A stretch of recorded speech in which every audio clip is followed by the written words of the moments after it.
اعوذ باللہ من الشیطان الرجیم بسم اللہ الرحمن الرحیم یا ایہا الذین آمنو اے لوگو آمنو ایمان والو اے ایمان والو لا تخونوا نہ خیانت کرو اللہ کے ساتھ ورسولی اور رسول صلی اللہ علیہ وسلم کے ساتھ وتخونوا اور نہ خیانت کرو اماناتکم اپنی امانتوں میں وانتم تعلمون حالانکہ تم کے ہاں علم سے نکلا ہے تم جانتے ہو وَعْلَمُوا اور جان لو انما بے شک اموالکم تمہارے مال واولادکم اور تمہاری اولاد فتنتن ایک آزمائش ہے وَأَنَّ اللَّهَ بے شک اللہ تعالیٰ عندہ اسی کے پاس اجر ہے عظیم اجر عظیم ہے بے شک اللہ تعالیٰ ہی کے پاس اجر عظیم ہے یا ایھا الذین آمنوا اے ایمان والو ان تتقوا اللہ ان اگر تتقوا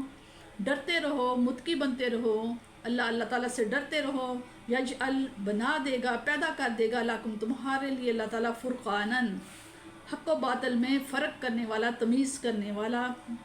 ویکفر اور قوت دے گا دور کرے گا تمہیں انکم تم سے اور تم سے دور کر دے گا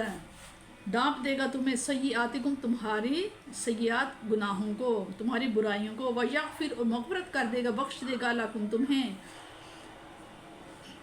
اور اگر تم ڈرتے رہو گے اللہ سے تو وہ پیدا کر دے گا تم میں حق و باطل میں تمیز کی قوت اور ڈھانپ دے گا تم سے تمہارے گناہ اور بخش دے گا تمہیں واللہ اللہ تعالیٰ ذو الفضل العظیم اور اللہ بڑے فضل و کرم والا ہے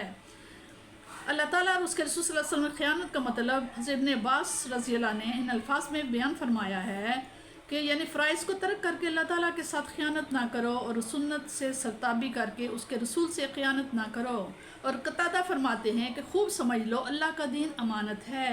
اس کے فرائض کی ادائیگی اور حدود کی پابندی کا تمہیں امین بنایا گیا ہے پس امانت میں خیانت نہ کرو مظہری اسی طرف مسلمانوں کے راز دشمن تک پہنچانا حکومت کے سربراہوں اعلیٰ افسروں اور ملازموں کو اپنے فرائض کی ادائیگی میں کوتاہی کرنا ملک کے صنعت کاروں اور تجارت کا ملکی صنعت اور کاروبار میں دیانتداری کو نظر انداز کر دینا حقیقت میں اللہ اور اس کے رسول کے ساتھ خیانت کرنے میں داخل ہے غور فرمائیے کتنے پرجلال انداز میں فرائض کی ادائیگی کی طرف توجہ دلائی جا رہی ہے اور ارباب اقتدار کو متنبہ کیا جا رہا ہے یعنی فرائض منصبی کی ادائیگی میں کوتاہی اور امانتوں میں خیانت کوئی معمولی بات نہیں جسے نظر انداز کر دیا جائے بلکہ اللہ اور اس کے رسول کے ساتھ خیانت ہے خیانت کا یہ جرم بھی از حد سنگین ہے اس پر مرتکب ہونے والے نتائج بھی ملک اور قوم کے لیے تباہ کن ہیں اس لیے اس پر جو سزا ملے گی اس کی شدت اور سختی کا تم خود اندازہ کر لو مال اور اولاد سے بڑھ کر سخت آزمائش اور کون سی ہے محبت مال اور اولاد انسان کو بزدل بھی بنا دیتی ہے اور بخیل بھی حضور صلی اللہ علیہ وسلم کے پاس ایک بچہ لایا گیا حضور صلی اللہ علیہ وسلم نے اسے بوسہ دیا اور فرمایا یہ اولاد انسان کو بخیل بھی بنا دیتی ہے اور بزدل بھی اور یہ اللہ کے پھول ہیں اب جو اس طبعی محبت کے باوجود احکام الہی کی تعمیل میں کوتاہی نہیں کرتا یقیناً وہ کامیاب ترین انسان ہے ایک دوسرے لحاظ سے بھی اولاد بڑی آزمائش ہے بچوں کی صحیح تربیت ان کو صحیح مسلمان اور کامل انسان بنانا ان کی لوح دل پر اقتدار عالیہ کے نقوش ثبت کرنا والدین کے لیے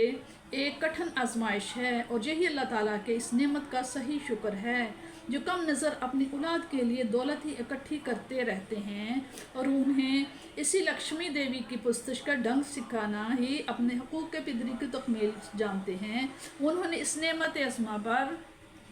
اپنے منعم حقیقی کا ہرگز شکر ادا نہیں کیا اور نہ وہ اس آزمائش میں کامیاب ہوئے اللہ تعالیٰ اپنے پرہیزگار بندوں کو جنہیں نماز سے سرفراز فرماتا ہے اس آیت میں ان کا بیان ہے نمبر 1 نعمت فرقان نمبر 2 ستر قیوب نمبر 3 آموزش گناہ فرقان مصدر ہے اور حق و باطل میں تمیز کرنے والی قوت کو فرقان کہتے ہیں ارشاد ہے کہ ذکر الہی سے ایک نور پیدا ہوتا ہے جس سے حقائق اشیاء منکشف واضح ہو جاتے ہیں اور غلط و صحیح میں 3 فرق محسوس ہونے لگتے ہیں صوفیہ کرام کی اصطلاح میں اسے کشف کہتے ہیں مومن کی فراست سے ڈرا کر